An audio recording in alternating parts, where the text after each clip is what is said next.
ఇండియాలో ఒక లొకేషన్ ఉంది. రాత్రి అక్కడికి వెళ్ళడానికి పోలీసే భయపడతారు.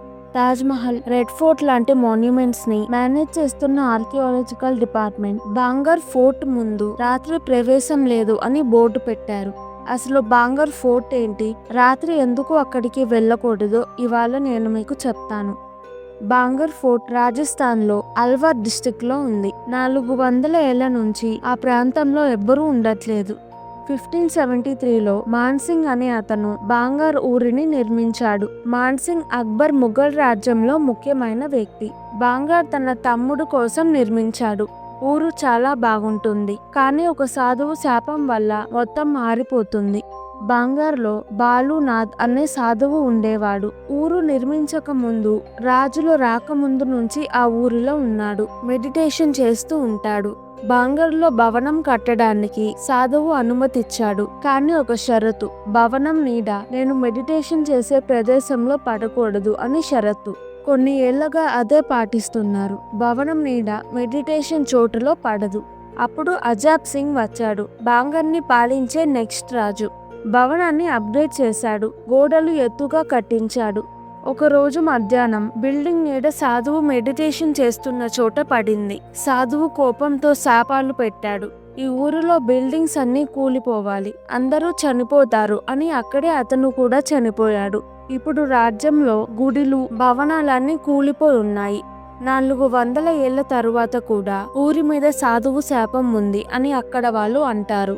ఊరిని నాశనం చేసింది బాలునాథ్ శాపం ఒక్కటే కాదు, 10,000 ఆత్మలు ఊరిలోనే ఇరుక్కుపోవడానికి కారణం రత్నావతి. తనకి 18 ఏళ్ళు. బాంగర్ రాజ్యానికి యువరాణి.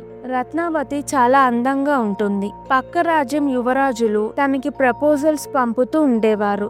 రత్నావతి ఒకరోజు మధ్యాహ్నం మార్కెట్కి వెళ్తుంది. అదే తను చేసిన పెద్ద తప్పు. మార్కెట్లో సింగయ్య అనే అతను ఉంటాడు. అతను తాంత్రికుడు, చేతబడులు చేస్తాడు. అతను రత్నావతిని చూస్తాడు. ఆమె అతనికి చాలా నచ్చింది. రత్నావతి తన దగ్గరికి వచ్చే ఛాన్స్ లేదు అని అతనికి తెలుసు. అందుకే రత్నావతి పనోళ్ళని గమనించాడు. పని మనిషి రోజు యువరానికి నూనె కొని తీసుకువెళ్తుంది. సింగయ్య సరైన సమయం చూసుకొని రత్నావతికి తీసుకువెళ్లే నూనె బాటిల్లో మంత్రం వేస్తాడు. నూనె పెట్టుకున్న వాళ్ళు వాళ్ళ కళ్ళ ముందు కనిపించే మొదటి వ్యక్తితో ప్రేమలో పడతారు. పనామె రత్నావతికి నూనె బాటిల్ ఇస్తుంది. సింగయ్య అక్కడే ఉండి చాటుగా చూస్తూ ఉంటాడు. రత్నావతి నూనె పెట్టుకోగానే తన ముందుకి వెళ్ళాలి అనుకుంటాడు. రత్నావతి నూనె బాటిల్ తీసుకుంటుంది. తనకి బాటిల్లో ఏదో చెడ్డ శక్తి ఉంది అని అర్థమయ్యి బాటిల్ ని విసిరేస్తుంది. పెద్ద రాయికి తగిలి బాటిల్ పగిలి నూనె రాయి మీద పడుతుంది. రాయికి సింగయ్య కనిపిస్తాడు. అట్రాక్ట్ అయ్యి సింగయ్య వైపు ఫాస్ట్ గా వెళ్తుంది. సింగయ్య రాయి కింద పడి నలిగిపోతాడు. చనిపోయే ముందు రత్నావతి వైపు చూసి శాపం పెడతాడు. రత్నావతి త్వరలో చనిపోతుంది. మళ్ళీ పుడుతూ ఉంటుంది. బాంగార్లో ప్రజలందరూ చనిపోతారు. వాళ్ళ ఆత్మలు ఇక్కడే చిక్కుకుపోతాయి. రత్నావతి మళ్ళీ పుట్టి ఈ ఊరికి వచ్చేదాకా ఆత్మలు ఇక్కడే ఉంటాయి అని శాపం పెట్టాడు. అతను కూడా చనిపోయాడు. అదే సంవత్సరంలో పక్క రాజ్యం బాంగార్ మీద దాడి చేశారు. యుద్ధంలో పోరాడుతూ రత్నావతి చనిపోయింది. రాజ్యంలో సైనికులు, ప్రజలు అందరూ చనిపోయారు. పక్క రాజ్యం వాళ్ళు యుద్ధం గెలిచి బాంగార్లో ఉన్న నిధులు, బంగారం తీసుకొని వెళ్ళిపోయారు. అప్పటి నుంచి బాంగార్లో ఎవరూ ఉండటం లేదు. పొద్దున బాంగార్ ఫోర్ట్ టూరిస్ట్ స్పాట్. అందరూ టికెట్స్ కొని చూడడానికి వెళ్తారు. రాత్రి మాత్రం టూరిస్ట్, గైడ్, వాచ్మ్యాన్ ఎవరూ అక్కడ ఉండరు. రాత్రి భవనంలో లైట్స్ వెలుగుతాయి, పాటలు వినిపిస్తాయి, ఎవరో మాట్లాడుతున్నట్టు అనిపిస్తుంది. కిచెన్ నుంచి భోజనం వండుతున్న వాసన వస్తుంది. సడన్ గా ఒకేసారి అంతా సైలెంట్ గా అయిపోతుంది. రూల్స్ పాటించకుండా కొంతమంది రాత్రి భవనంలోకి వెళ్లారు. కొంతమంది డేర్ కోసం వెళ్లారు. ఇంకొంతమంది గోస్ట్ హంటింగ్ కి వెళ్లారు. 2008లో 4 రాత్రి భవనంలోకి వెళ్లారు. 3 బయటికి వచ్చారు. నెక్స్ట్ రోజు పొద్దున 4వ అతను ఫోర్ట్లో చనిపోయి కనిపించాడు.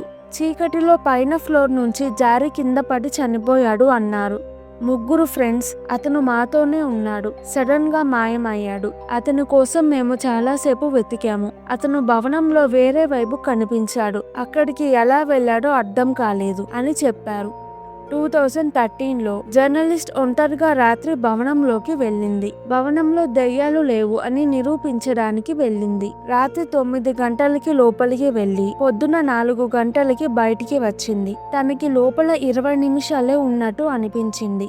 ఆమె లోపల ఏం జరిగిందో నేను చెప్పలేను. ఒకటి మాత్రం చెప్తాను, ఇంకెప్పుడు నేను భవనంలోకి వెళ్ళను అని చెప్పింది. భవనంలో 3 సంవత్సరాలు వాచ్మెన్ గా పనిచేసిన అతను ఇంటర్వ్యూ ఇచ్చాడు. చాలా రాత్రిళ్ళు నాకు బిల్డింగ్ లో గజ్జల చప్పుడు వినిపించాయి. మొదటిలో నేను పట్టించుకోలేదు. రెండవసారి శబ్దం వచ్చినప్పుడు జాగ్రత్తగా విన్నాను. భవనంలో నుంచి ఒక ఆమె నన్ను పిలుస్తున్నట్టు అనిపించింది. నేను లోపలికి వెళ్ళలేదు. నెక్స్ట్ రోజు ట్రాన్స్ఫర్ కి అప్లై చేశాను అని చెప్పాడు. పొద్దున ఫోర్ట్ ను చూడడానికి వచ్చిన టూరిస్ట్ కి, ప్రత్యేకంగా అమ్మాయిలకి ఎవరో వాళ్ళని చూస్తున్నట్టు అనిపించింది అన్నారు.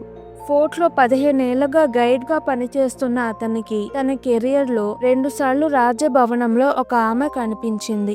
ఆమె పాతకాలం బట్టలు వేసుకొని ఉంది. అతను కళ్ళు మూసి తెరిచేసరికి ఆమె మాయమైంది. అతను ఆమెని చూసి నాకు భయం వేయలేదు, బాధ వేసింది. తను ఎవరి కోసమో ఎదురు చూస్తున్నట్టు అనిపించింది అన్నాడు. రత్నావతి మళ్లీ పుట్టి భవనంలోకి వచ్చేదాకా ఆత్మలు ఆమె కోసం అక్కడే వెయిట్ చేస్తూ ఉంటాయి. గవర్నమెంట్ ఎవరూ రాత్రి భవనంలోకి వెళ్ళొద్దు అని చెప్పింది. మీరు ఎప్పుడైనా బంగార్ ఫోర్ట్కి వెళ్ళారా? మీ ఎక్స్పీరియన్స్ ఎలా ఉందో కామెంట్స్లో చెప్పండి. ఈ వీడియో కనుక మీకు నచ్చినట్టయితే ప్లీజ్ వీడియోని లైక్ చేసి ఛానల్ని సబ్స్క్రైబ్ చేసుకోండి. Thank you. మళ్ళీ వచ్చే వీడియోలో కలుద్దాం.